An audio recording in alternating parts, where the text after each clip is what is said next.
Mathieu Bock-Côté. Il représente un segment très important de l'opinion publique. Richard Martineau. Tu vis sur quelle planète? La rencontre. Je regarde ça et là, je me dis, mais c'est de la comédie. C'est hallucinant. La rencontre. Bock-Côté, Martineau. Mathieu, un peu plus tôt, Félix Séguin m'a sorti un très bon gag. Il dit, il me semble qu'un camionneur français, ça fait moins peur qu'un camionneur de Calgary. Ouais. Oui, on voit ce qu'il veut dire. Mais non, cela dit, je précise qu'ici, c'est moins nécessairement des camionneurs que des gens qui prennent leur automobile et qui organisent des convois désormais. Donc, c'est pas un mouvement qui vient seulement la mouvance donc des camionneurs non vaccinés, mais c'est le commun des mortels, des non-vax ou des anti-vax ou différents groupes qui sont en situation d'insurrection, à tout le moins, par rapport aux mesures sanitaires, qui donc roulent vers Paris. Ils ont commencé, on va voir ce que ça va donner. Mais c'est bizarre parce que c'est presque terminé, là. Ils arrivent à la fin du party, là. On déconfine. Mais dans chaque société, la colère se fixe sur un enjeu.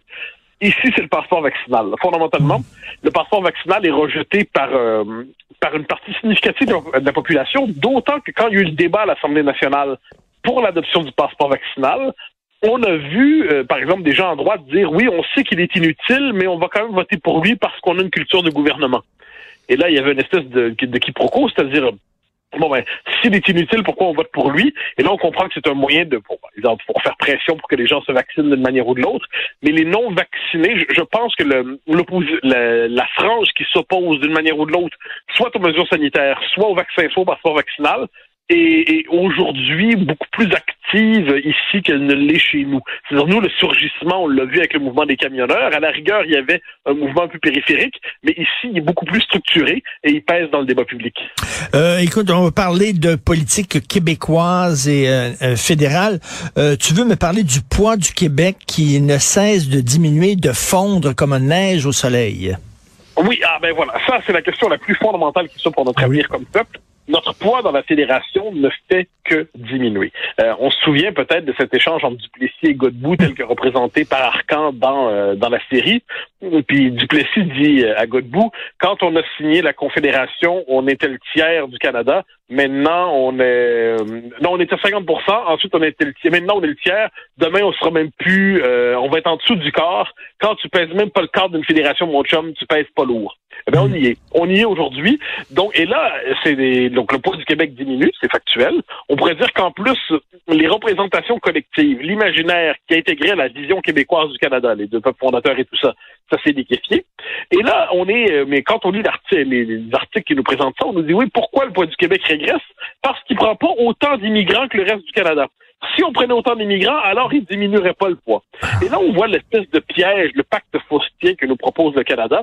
C'est-à-dire, en gros, pour conserver le poids démographique du Québec dans le Canada, il faudrait consentir à la diminution du poids démographique des Québécois francophones au Québec.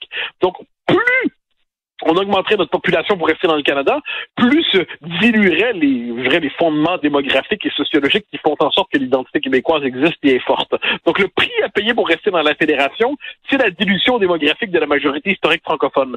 Tout tient dans cette espèce d'étrange situation dans laquelle nous sommes conduits. Et évidemment, pour certains disant, on s'en fout. Là, ils prétendent avoir une vision de la nation strictement juridique, détachée de l'histoire, détachée de la sociologie, détachée de la culture.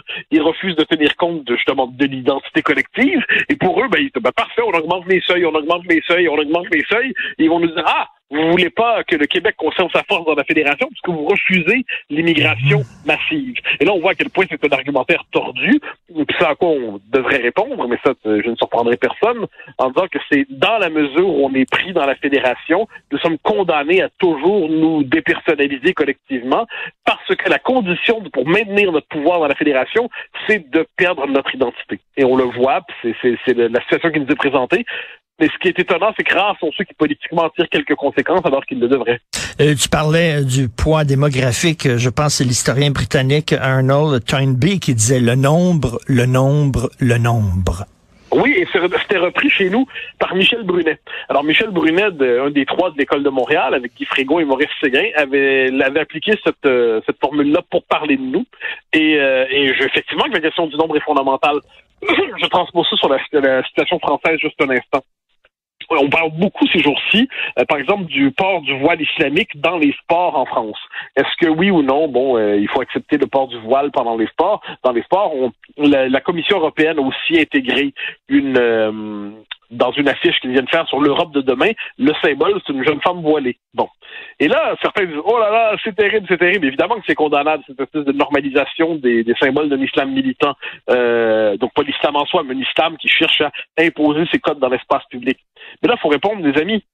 On ne peut pas avoir en Europe une population musulmane de plus en plus nombreuse sans qu'il n'y ait tôt ou tard une imprégnation des mœurs musulmanes sur la société française, sur les sociétés européennes. Et évidemment que la majorité des musulmans sont pas des islamistes, évidemment, mais il suffit qu'une petite proportion d'entre eux le soit ou soit simplement attachés à des mœurs assez rétrogrades ou à la volonté de visibiliser l'islam à tout prix dans l'espace public. La démographie crée les conditions d'un changement d'identité. C'est factuel, tout simplement. C'est un fait devant nous. La démographie fait l'histoire, puis on le voit ici aussi. Et un des résultats, pourquoi on s'intéresse si peu aux Français au Canada, on défend si peu le français, c'est parce qu'on pèse plus lourd. Voilà. Ben évidemment.